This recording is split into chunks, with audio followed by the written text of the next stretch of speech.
One quick comment that I just want to make in regards to the retention campaign that Nick was talking about, whether that be the missed payment button, whether that be the payment reminders. I mean, I probably save 4 to 5 policies a month with our retention campaign.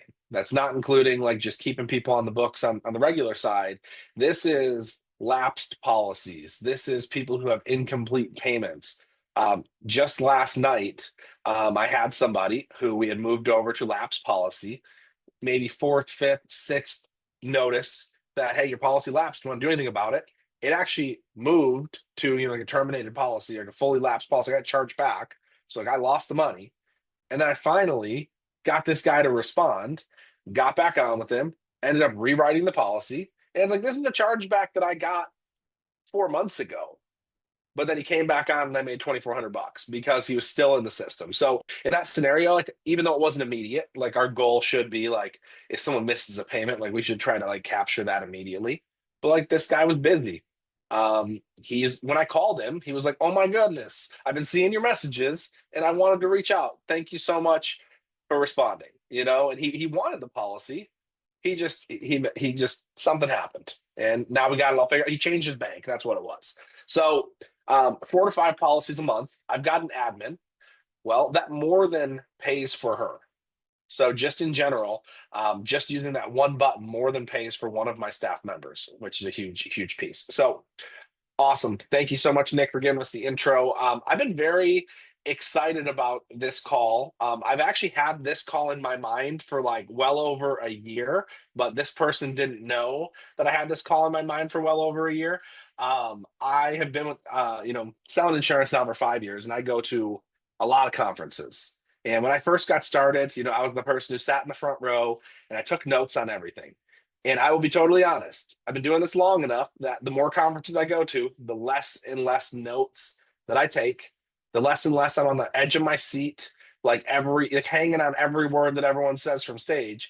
And then I heard Christina jump out there on a referral panel. And I swear, this is probably the only note that I've written down in like 2 years of conferences when she got up there and she talked about how she was getting referrals and specifically how she was asking people who their beneficiary was and turning that into a referral appointment. And that just like it blew my mind. I was like, how has nobody been talking about this? Like, this is a free lead with 1000% ROI. And then I thought to myself, well, I'm pretty lazy when it comes to getting beneficiaries. I'll say things like, hey, Bob, like, who's your oldest or most responsible child? When Bob has 7 children. And I'm just like, just give me one so I can move on to the next screen. Whereas when I heard Christina talk about this from stage, I stopped being lazy and I was like, no, give me all 4 children's and their phone numbers and what state they live in. And that's 4 new opportunities, which is just such a mind-blowing thing. So we're going to talk a little bit about that today. Christina's brand new to Lead Champ Pro. So this is going to be a little bit of her training us because we don't know what we're doing with referrals. We'll talk about some data of what's been happening, but then also it's going to be a little bit of training for her on how she can take her already existing referral and beneficiary system and automate it using Lead Champ. So what's up, Christina? Thanks for joining us.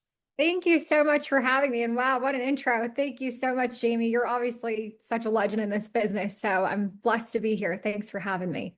You've been known around here as the referral queen for a long time, but you just didn't know that we thought you were so cool. But our entire referral and beneficiary and ERN system 100% came from the 3 minutes you had on stage at an Ignite conference 2 years ago. So we thank you because here's the first piece of data I'll give, and then we'll jump into kind of your background and story is for basically every 10 beneficiaries that are put into the system, we have a 50% booking rate, which is crazy. So right off the bat, when anybody puts a beneficiary and you put in 10 beneficiaries, you'll have 5 respond and AI will book the appointment and put it on your calendar on average. Now, here's the problem is that most of us have no idea what to do after. No idea. So for me, I'll joke a little bit on this call because my version of a beneficiary call is, I'll have 10 people who come in, I'll book 5 of them and I'll sell 2. The way that I sell 2 is I'll be like, hey, Mary, your dad Bob put you down as a beneficiary, and he really thinks you should get some life insurance. Like, you think that's a good idea? I'm being facetious here, but like, I'm not. I don't really have much of a system behind it. I'm just like, hey, your mom got a policy with America. Here's the policy number. You got life insurance? No. Hey, let me tell you about. Like, there's not much of a system behind it, and I know that you really have, found some nice ways to be able to transition those conversations in a professional way. So we'll talk about that. We'll kind of save that a little bit for later, but tell us a little bit about you, your background, how you got into insurance, and then kind of where like the referral beneficiary light bulb started for you. Yeah, for sure. So I got into life insurance in 2020, right? The world shut down, everything went virtual. I lost my job. I was in fashion, I was a sales rep. And I had the whole Midwest territory. I would travel a lot for this. And so I was used to talking to people. I've always loved talking to people. And I knew that I was good with sales, but I never ever thought I'd be going into life insurance. I don't think that was like something anyone woke up, and like dreamed about when they were a kid, but it's been the industry that's changed my life. So obviously I started more on the captive side. And through that, that's really where, referrals came in handy. It was like a necessity. I didn't have a choice. I was at a company that you were handed 4 or 5-year-old leads, and it was kind of a bait and switch approach. I'm sure you guys are kind of getting the drift of the company, but it was very much people were filling something out for something free.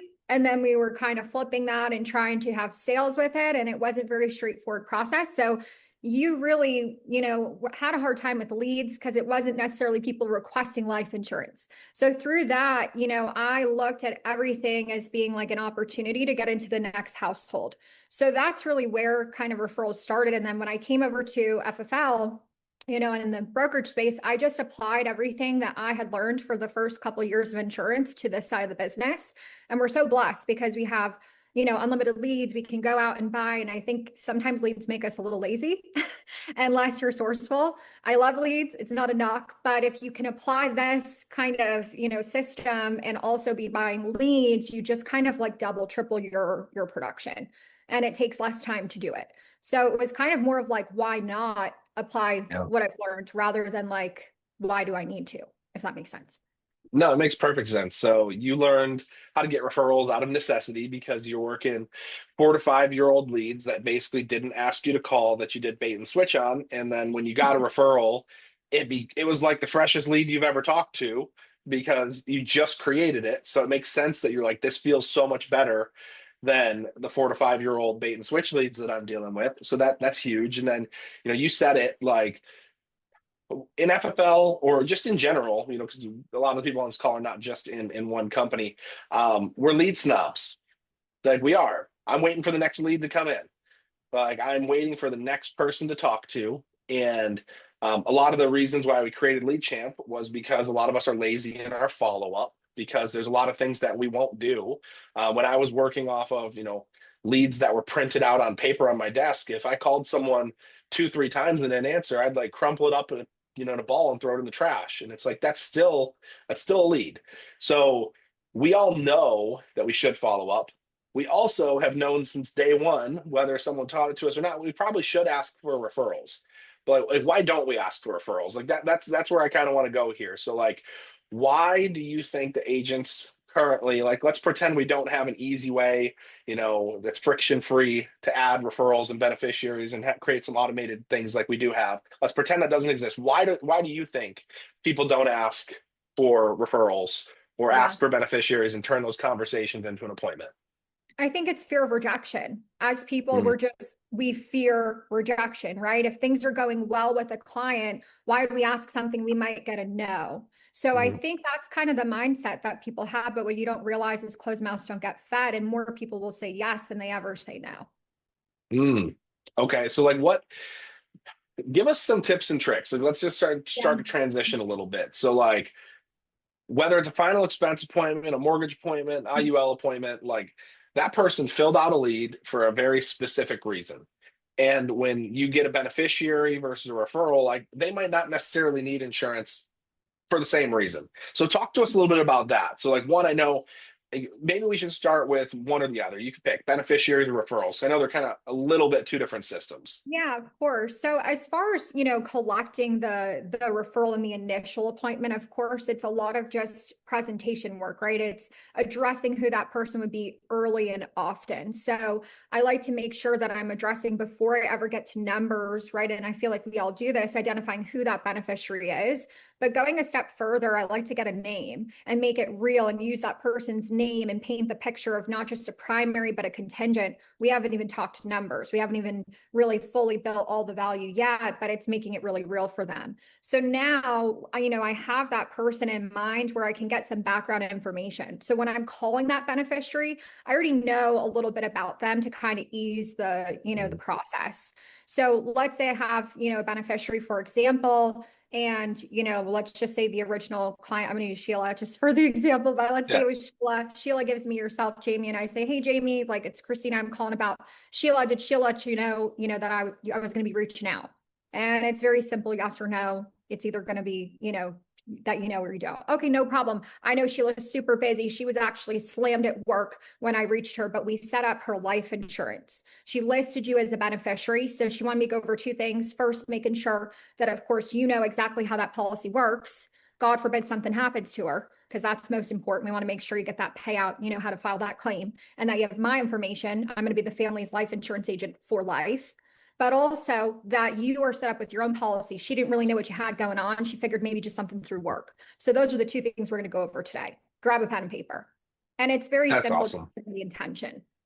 No, that really is simple. And I love how assumptive that is, because I think where I've kind of gone wrong in doing some of these is that I wait until the end where I'm like, okay, now that you got all the policy information, like you want some life insurance? And they're like, no, I'm good.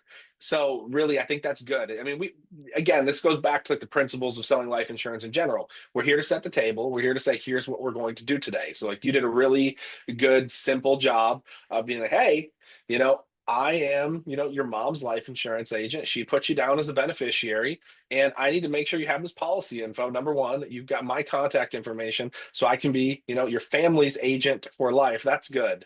Like, I'm not just her agent, I am your family's life insurance agent for life. And then number two, to make sure you've got a policy in place. And that's what we're going to go over today. Like, it's assumptive, it's clear, and it's like, hey, we're going to be going over if you have life insurance. Where I think where I've gone wrong in my own personal pursuit of doing beneficiary leads is I've gone through the whole thing, given them all the value of I'm the agent, here's the company, here's the policy number, blah, blah, blah, call me, this and that. And I get to the end and they're like, you already gave me everything that I needed. I'm good. So setting the table on the front end is great. So now you set the table, you go through the policy details. How do you transition into, like, now we're going to talk about your life insurance? Yeah, it's super. And I think that's the awkward part for people, right? Because it feels awkward until you've done it enough times. And so it's making sure that you've built a lot of value. Like that's, Mhm. obviously when you're going over the policy and you're saying all the bells and whistles of what that has, you're creating a desire for them to also have an Mhm. interest in what that is. So maybe maybe they're younger and they're going to qualify for a different product or whatever that is. I'm going to use the reason of a little background information and be like, yeah, any questions on this? Okay, well, hey, like your mom said, she didn't know what you had going on. She mentioned you have like your own family, right? You have some kids. And so, she thought this was really important. Most families I work with have 4 to 5 policies. How many do you have currently? Do you just have something Mhm. through work? What do you have outside of that? So it's more of guiding them in a consultant kind of way rather than saying, I could get you the best price and I could beat this. Like, people are going to put a wall up if they don't want to Mhm. discuss that. The minute they feel like you're there to help them and you promised their parents, you promised their sister, you're just doing your job, it puts the pressure off of you and it puts it on the process, right? Mhm. So it's just an easier transition. You get them talking, and I don't really do a whole lot of like, I'll dig on the policies a little bit and I'll just say, okay, well, let's just see if this is something that makes sense. If we could put you in a better spot, add some coverage, fill a need, boom, right into the qualifying questions. So it's Wow. very much just direct, and I'm going to build rapport along the way. I love the psychology of most families that I talk to have 4 to 5 policies, because if they already have one policy, they're like, 'cause I mean, now I look back at, hundreds of conversations I've had with leads over the years, people ask all the time, can you have more than one life insurance policy? Like that is like if there was a frequently asked questions for Yeah. clients, like people do ask that. So like that's really cool psychology. It's a little thing, but it's like the little things are the big things when it comes to like making somebody comfortable. So I think that's great. Okay, so then you go right into the qualifying questions, and then what? Yeah, then I'm just kind of figuring out what their situation is. So I want to get an idea of medical. I want to get an idea of income. Do they have anyone that relies on them financially? Do they have kids? Do they have a spouse? Let's get the spouse in this Mhm. conversation, right? We're going to kind of like build the need of why this could fit something that they need. Because again, they didn't request it. I can't just ask them, oh, why did you fill this out, right? It's not something that maybe they've thought of before, but it's a lot of assumptive and proactive closing. Oh, you have this going on. That makes sense. My mom wanted to make sure you got this taken care of. Oh, you have three young kids. Wow, that's super crucial. No wonder your mom wanted to make sure we got this taken care of now while you guys are young and healthy. Your prices are going to be so much cheaper than hers. Like it's a lot of kind of dropping those little nuggets along the way to where it's not really a question of like, do you want this or no? It's more like, okay, which option? Right? Yeah. They're going to do what mom wants them to do if it makes sense and it fits the budget. I love it. I love it. Okay, let's transition a tiny bit to referrals, and then I want to come back to ROI and kind of what this can do for your business. But referrals is a little bit of a different conversation because you can't necessarily play the same card as mom wants you to get life insurance when it's like I referred over my coworker or I Yeah. referred over my friend. Like, what does the referral conversation look like? I guess we'll back up to you've gotten the beneficiaries, you've done your thing, you've moved on, you've given the client their policy info.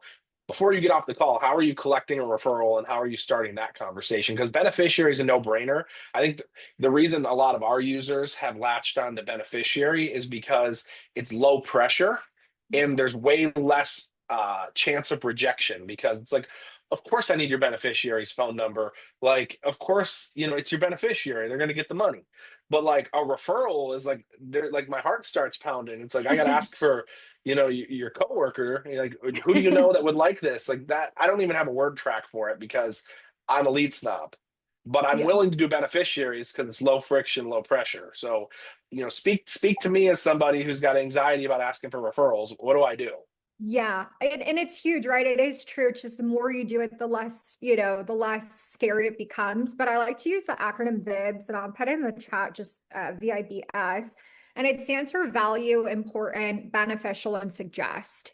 So when I'm ending it up, I'm kind of wrapping everything up, like you said, right after we get them to write everything down, we're re-solidifying whatever. I'm saying, okay, Jamie, scale of 1 to 10, how did I do for you today? And they're going to give me a value as the agent and solidify me first. And then they're going to, I'm going to say, okay, great. Of everything we covered, what was most important for you? And they solidify their sale.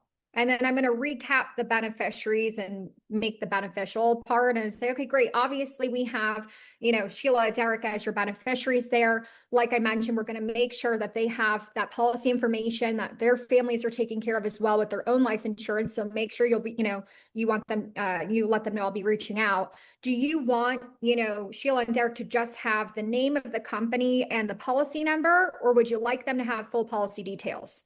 And they're going to give me how much information they want. Yeah. Okay, other than your beneficiaries, I know there's definitely some other people in your life that would really, really benefit, like you did here today. So let's go ahead and start. This is where suggesting starts Yeah. with your sister. You said you have a couple of siblings. Where's your sister live? Is she in, Arizona as well? Okay, what's your sister's name? And I'm just going to start suggesting people I've gathered. Now, if I haven't gathered people from rapport, that's okay. I'm just going to start suggesting certain categories. Hey, what about, do you have any buddies at your job that you think would benefit from this? If they're a veteran, hey, you have any veteran, buddies that you hang out with? I know obviously you guys all kind of stay in touch, right?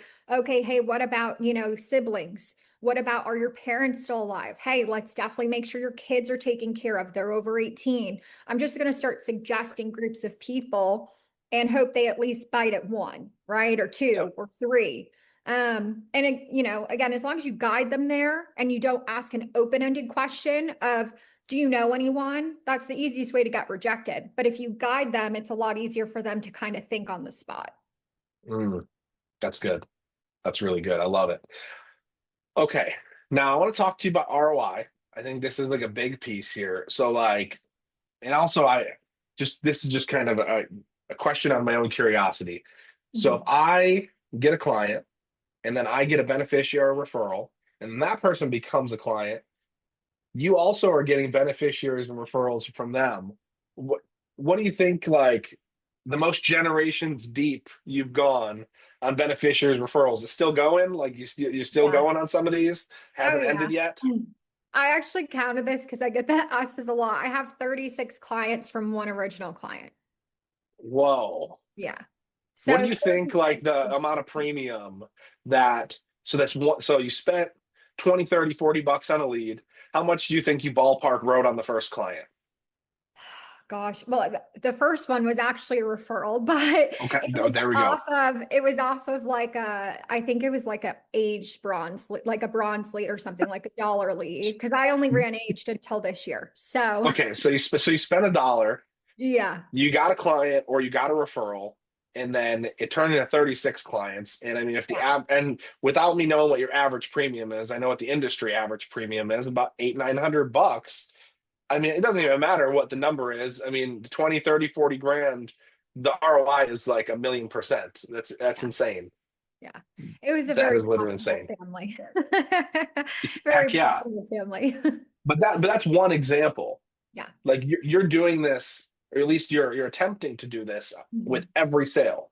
Oh yeah. Every lead that turns into a sale, you're meticulously following this process because you know about the ROI. So like how much are you spending on leads and how much are you writing when it's all said and done on average? Well, I actually just increased my lead spend this year. So I'm at $1,000 a week now. And I moved into more like fresh leads. So that's been, obviously a game Yeah. changer. Last year, just to put in perspective, the whole year, I only spent 14,000. It was like 14,800 for the year to write 290. So it was very profitable. But I knew if I wanted to hit Hall of Fame, I needed to invest more. So that's kind of where we're at with now doing this. But I'd say about referrals and client add-ons are probably about 65% of my business still. Wow. So I mean, I just did the math. I mean, to spend 14 and write 290, you had a 21x. Like we talk to agents and we say if you 4x, if you're not 4xing what you spend, like you're pretty much about to go out of business.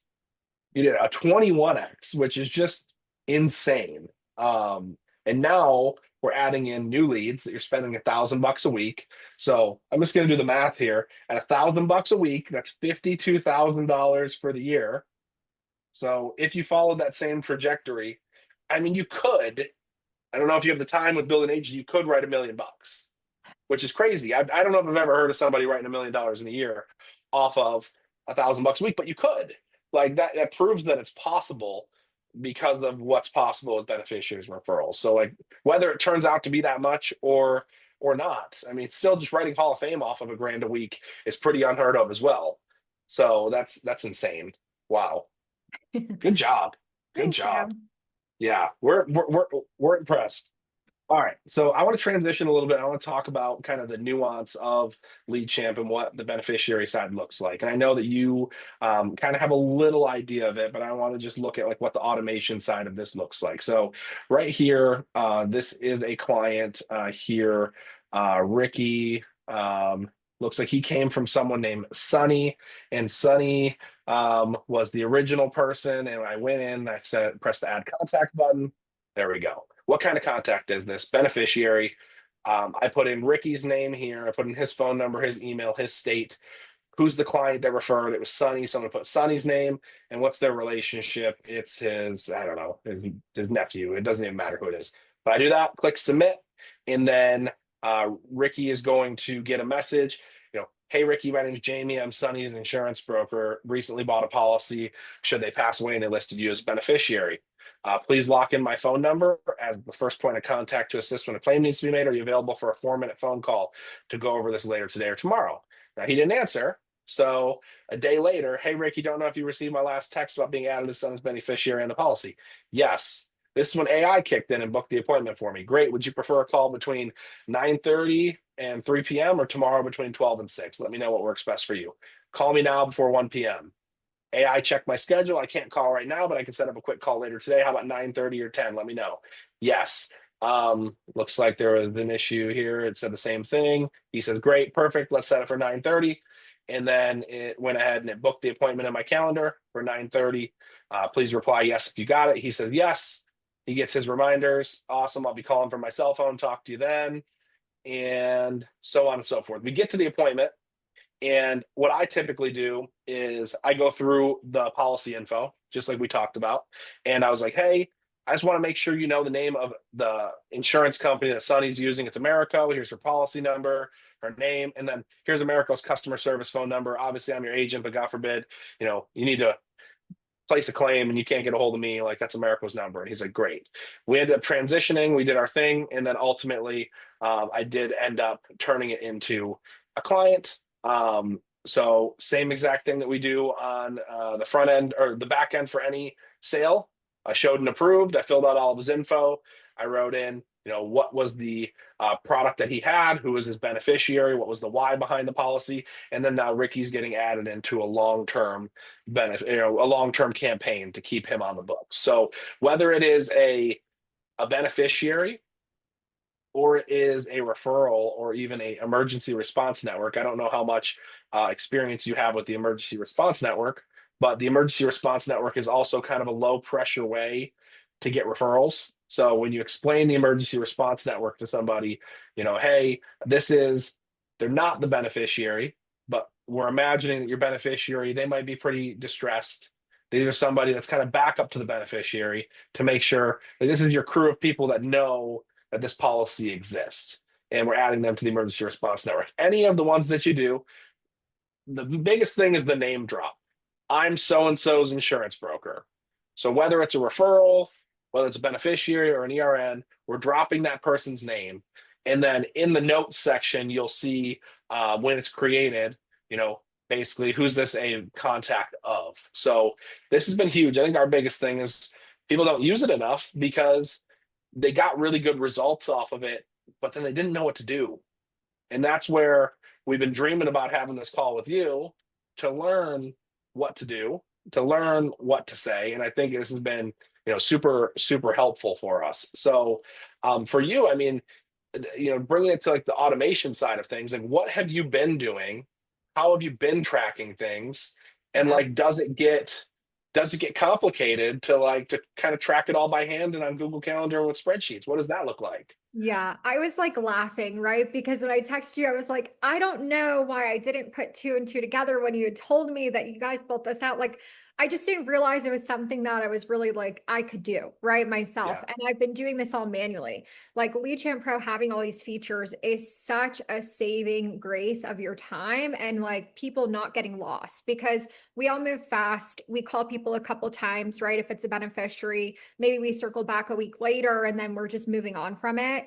I literally, you're gonna laugh. Like I'm so old school with it. I have like a log book, like a referral log book, and I have like 10 of these. And I just go back through and my system is really like, again, it's just old school. Like I literally just highlight when I've talked to the person and there was no rhyme or reason. I had a CRM before this. I never put them in there. It was not, nothing was automated. So I think of how many people I've missed out on, and I'm really excited to put all of these in there and the Mhm. people that I haven't got a hold of and see how that really gives me like a second wind of all the referrals I've already collected. So this is like Wow. huge. I hope everyone Yeah. understands how big this is because if you're doing 50% just off AI booking, imagine if you're also calling them and the AI, like you can get 75% people booked minimum.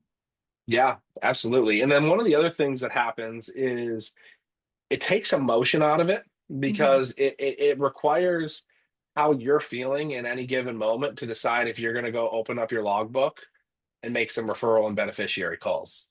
If you had a bad morning, you're like, I don't really feel like opening my logbook. Like we all have days like that where we don't want to do that. Like I get it. But like it takes emotion out of it.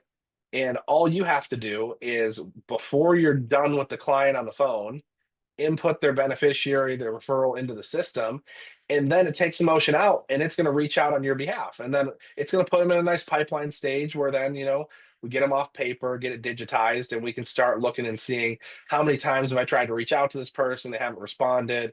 Oh, they did respond, they're not interested. Let me disposition this. But I'm sure you go through your book and you're like, what did I talk to this person? Like, was this what did this person say? They said to call me back in a week to in a month. Like, I'm sure you've got notes, highlights all over that thing. I'm sure it's color coded, and so what happens is like we're humans, and like we all have really good intentions, but life happens, and it's like it's really hard to be just on point and disciplined all the time with manual effort.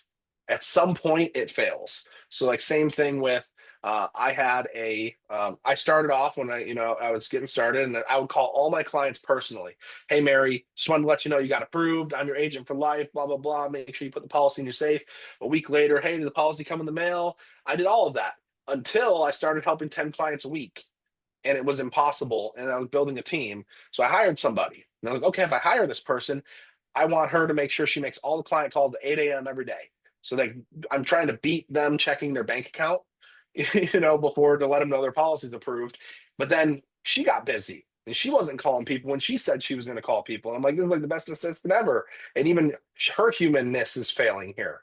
So it's like having systems in place that make it do the same thing every time. It just creates expectation. So like we all know that we should reach out to a client and say, hey, 7 days later, did your policy come in the mail? We all know that 30 days after their effective date, we should be reaching out and saying, hey, if you need anything and you have any questions, like here's a link to my calendar. You want to jump on here and book a time. Like, let me know if you have questions. Like, this is how we solidify policies and keep them on the books. But like, if you're a top producer, we keep moving.